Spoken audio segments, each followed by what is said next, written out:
Hello there, good morning, and let's bring you some news this morning. Now, in our first story, the Ghana Cocoa Board says it's alarmed over the impact of smuggling on cocoa production in the country after it lost over 120,000 metric tons of cocoa to the menace in the last 2 years, despite the producer price of cocoa witnessing a 531% increase in the last 7 years. There's been a surge in cocoa smuggling in neighboring countries. Taking this turn at the Meet of the Press series in Accra, CEO of Cocoa Board Joseph Wahenedu attributed the trend to the trading dynamics of the international market. First, smuggling of cocoa. It is something that is adversely affecting our production as a nation.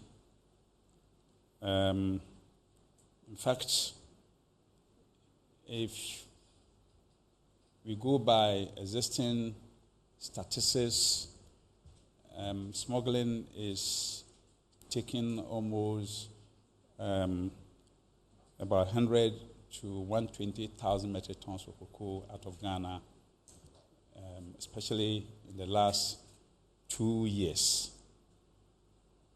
Now, for last year and this year in particular, this had been so.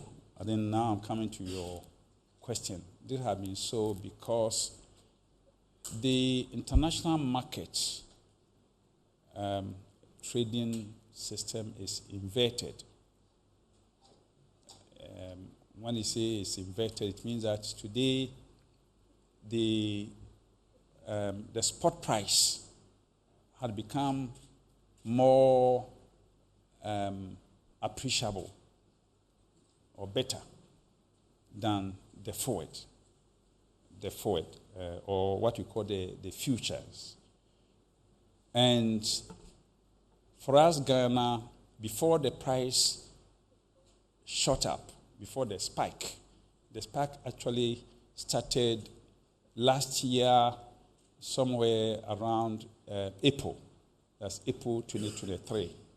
Before then, the price of cocoa at the terminal market, at the web market, was around $2,000, $2,200 per ton. And then suddenly, there was this spike. From that figure, it crossed 3,000, went above 6,000, and by February this year, price of cocoa had gone above $12,000 per ton. The simple question you ask me is that, if that's the case, then why were you not selling Ghana's cocoa at $12,000? It's not as simple as that. Now, on a rather sad story, 13 people have been confirmed dead after a VIP bus traveling from Kumasi to Enchi ran into a ditch at Kwapia near Obuasi at dawn Monday. Now, police sources confirmed that deceased include 7 male, 5 female, and a child who were all on board the VIP bus. But all but one of the deceased passengers died on the spot. The driver, Osei Edu, died at the hospital where he was receiving treatment. Now, eyewitnesses say the bus was overloaded after picking some stranded passengers whose bus had broken down on the road. There's more in this report. Eyewitnesses say the bus with registration number ER 2445-11 was overloaded after picking some stranded passengers whose bus had broken down on the road. It is believed the confrontation between some aggrieved passengers concerning the overloaded bus caused the driver to lose concentration, resulting in the accident. The bus bound for Enchi developed faults, so the driver decided to pick some of the passengers from the bus that developed the faults. The vehicle got overloaded and sparked arguments between the driver and some passengers. It was within that period that the accident happened. It took the intervention of police and residents of the community to rescue injured victims. The injured are receiving treatment as police deposit remains of the deceased at the morgue. Some residents and road users are worried about the frequent occurrence of accidents at the spot. We are pleading with the drivers to be cautious because the curve is very sharp.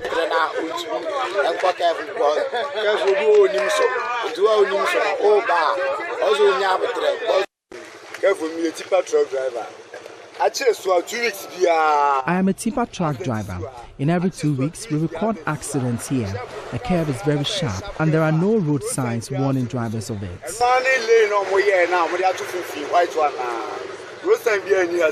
Isaac Nomenyo's report read to you. Now, moving away from that sad story, now the President, His Excellency Nana Addo Dankwa Akufo-Addo, has reaffirmed the government's commitment to strengthening the capacity of domestic production in the pharmaceutical industry to reduce the reliance on foreign imported medicines. He spoke at a groundbreaking ceremony of Miko Pharma Ghana Limited state-of-the-art manufacturing plant at Akwamufie in the Sujaman district in the eastern region. Maxwell Kudako has more on the following report. Once completed, the new plant will be one of the largest and most advanced pharmaceutical manufacturing facilities in West Africa. The facility will produce essential medications for treating conditions such as high blood pressure, diabetes, heart diseases, malaria, and pain management. President Akufo-Addo hinted that Ghana currently relies heavily on about 70% imported drugs, adding that the COVID-19 pandemic exposed this country's vulnerability, highlighting the urgent need to produce essential medicines locally. This visionary project will serve the immediate health needs of our people and position Ghana as a key player in the regional and global pharmaceutical landscape.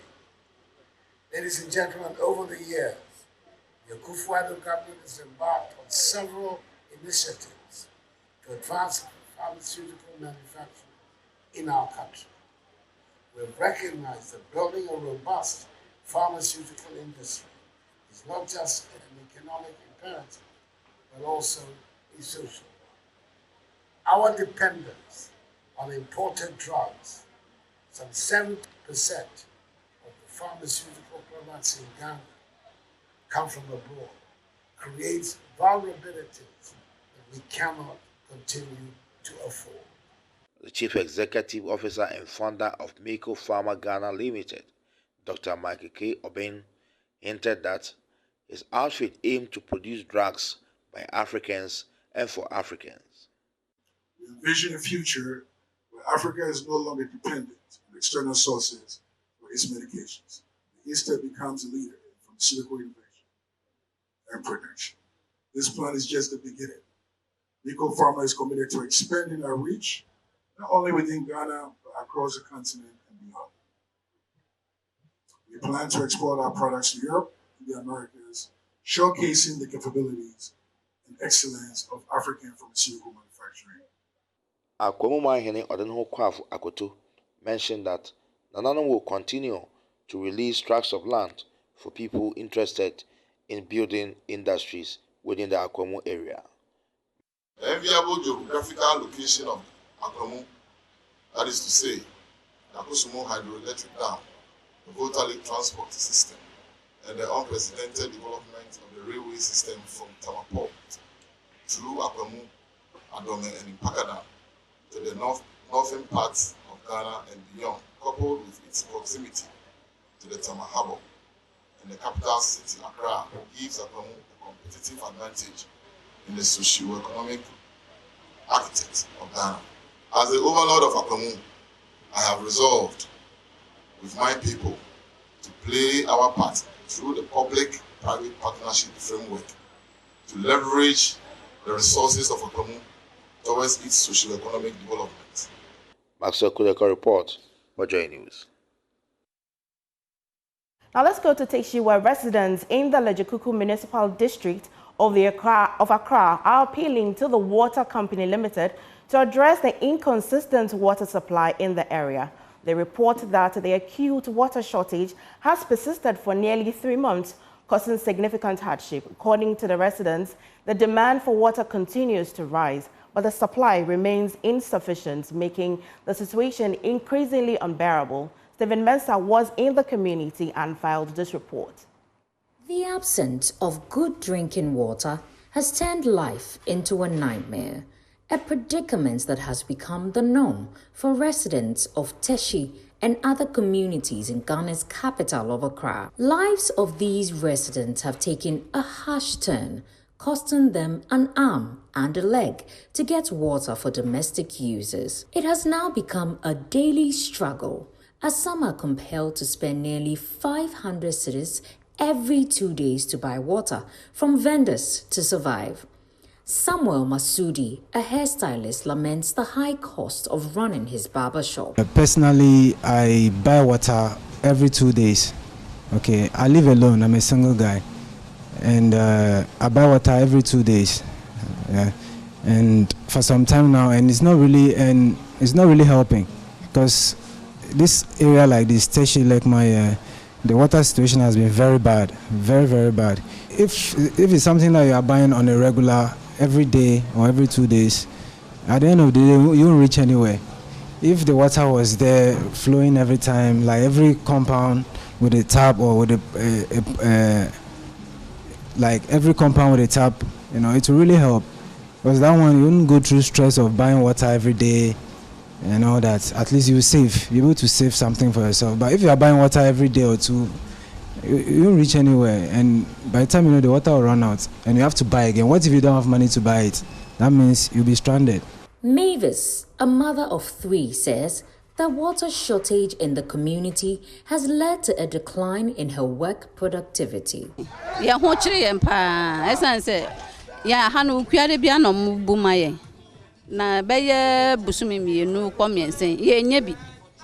Enye nyame a oche yensu enrank ye nimu ne nke beye ye hu na ye kase kopenso ye ko akire ye de ka na ekọ faba nisi ko no maso agalo baako me manso beso agalo baako nti me mkwala no mo ye miensa nti ye ko miensa na de besu a enu a na ebe yusu akopem ade chimbio nti se ye ne kakra se na be ya ye so yen ade chin school for no nya bi kwa na masan akọ nti on beba na makofe bi ade aba.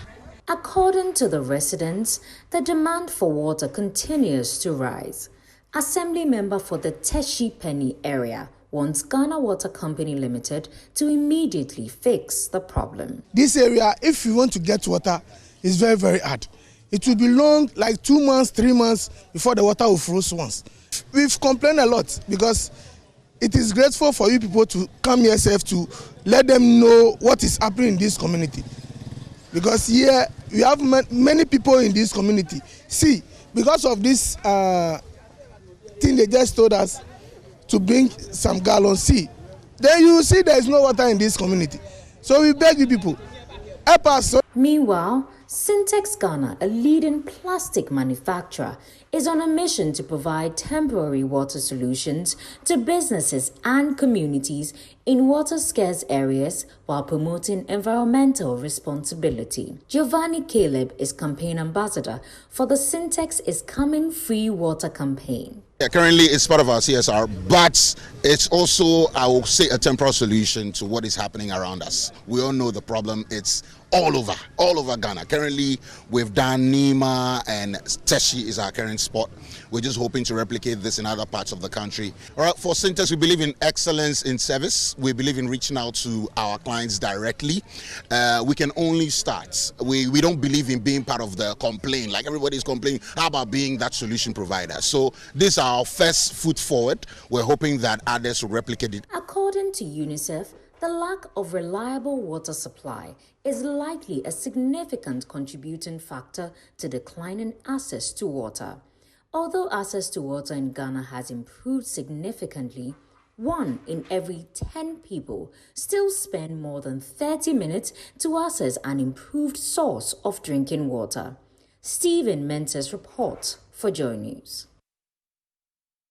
Now, exciting news as the ladies from Salt Pond are back and making waves after a 6-year break from the National Science and Maths Quiz.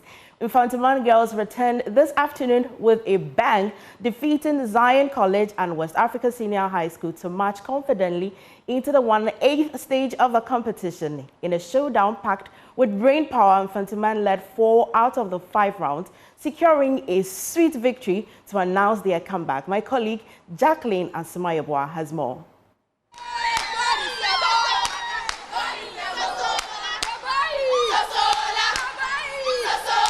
Well, after the 6-year break, Infantiman Girls Senior High School is back, and they have proceeded and qualified into the next stage of the competition, which is the 1A stage.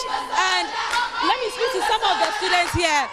You are very excited. How do you feel knowing that you've qualified? We are very excited for winning this contest, and we are very proud of our girls for winning the preliminary stage. And we are sure that the 1A will be able to take the contest, we'll be able to win the contest. Okay. So how are you also feeling about your win right now? I feel very berserk. I feel very overwhelmed with joy, because in the beginning when we're being interviewed, I told them that our girls are going to give up the best, because this year we are really taking it this year. How did you feel in the last round when you realized that West Africa Senior High School were taking over in that round? In the last round, I was feeling scared, because I was like, hey, we are getting to the end and then things are going bad. Like, with God on our side, anything is possible. So we kept on praying that God will make it happen. Okay, well, we're still here. Let's enjoy the songs from these ladies, the Mauve ladies, the ladies from Sotfon, just to make their mark and tell us all that they are indeed back.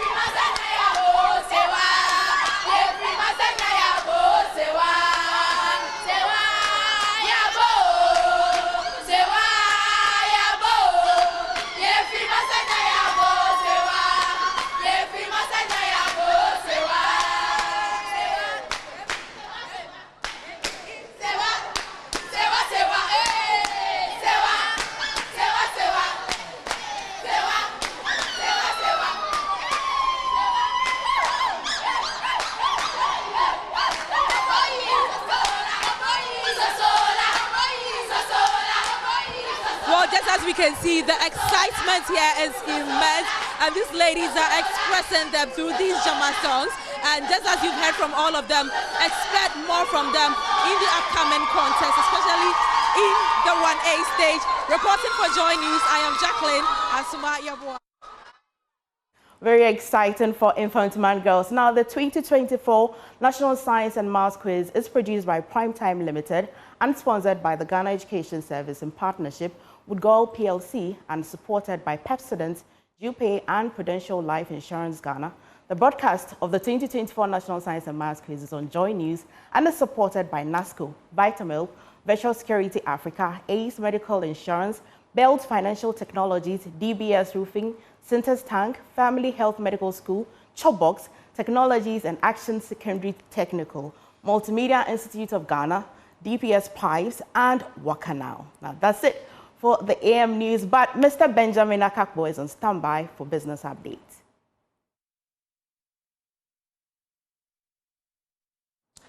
Time now for our business updates. In our first story, the World Bank is projecting that economic growth will pick up strongly by the end of this year.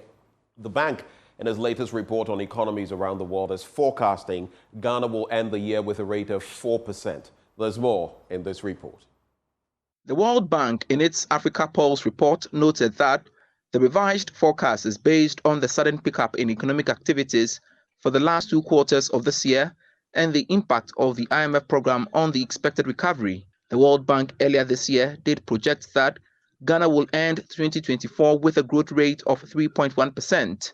However, it appears that due to current developments in the economy, it now thinks that Ghana may do better than earlier projected. The World Bank is the second development partner to indicate that the country will do better than what it had projected earlier this year. The IMF has also disclosed that it will revise its growth rate numbers for this year from the current 2.8%. It is not clear for now how this development could impact on investor confidence, especially at a time that the country has witnessed an upgrade with its credit ratings by Moody's, Fitch, and Standard & Poor's. Well, in spite of the positive outlook from the World Bank, the Ghana cedi and 3 other currencies are the worst performing currencies in sub-Saharan Africa in 2024. That's a revelation by the World Bank's October 2024 Africa Pulse report. According to that report, the cedi has lost about 24% of its value to the American greenback, placing it as the 4th weakest in sub-Saharan Africa. There's more in this report. According to the World Bank's October 2024 Africa Pulse report, South Sudan's pound, Ethiopia's birr, and Nigeria's naira lost over 60%, 51%, and 40% respectively, and they are the worst performing currencies in sub-Saharan Africa in 2024. Interestingly, the Kenya shilling is the best performing currencies in Africa this year, with a year-to-date gain of about 21% as of August 2024. By the end of August for 2024, the Ethiopian birr, Nigerian naira, and South Sudanese pound were among the worst performers in the region. The Nigerian naira continued losing value with a year-to-date depreciation of about 43% as of the end of August. In contrast, the report said some currencies that weakened in 2023 have stabilized or strengthened this year. Although most currencies are stabilizing, the October 2024 Africa Pulse report pointed out that the exchange rate pressures and foreign exchange remain a concern for African policymakers. It's a wrap for business, but we leave you with the currency market. What's there today? Stay tuned for that.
And as the French will say, voila, that's the exchange market for you this morning. But I'm handing over now back to, the temptation is to say Sweetie Abochi, but I'm handing over back to MFA Aditi.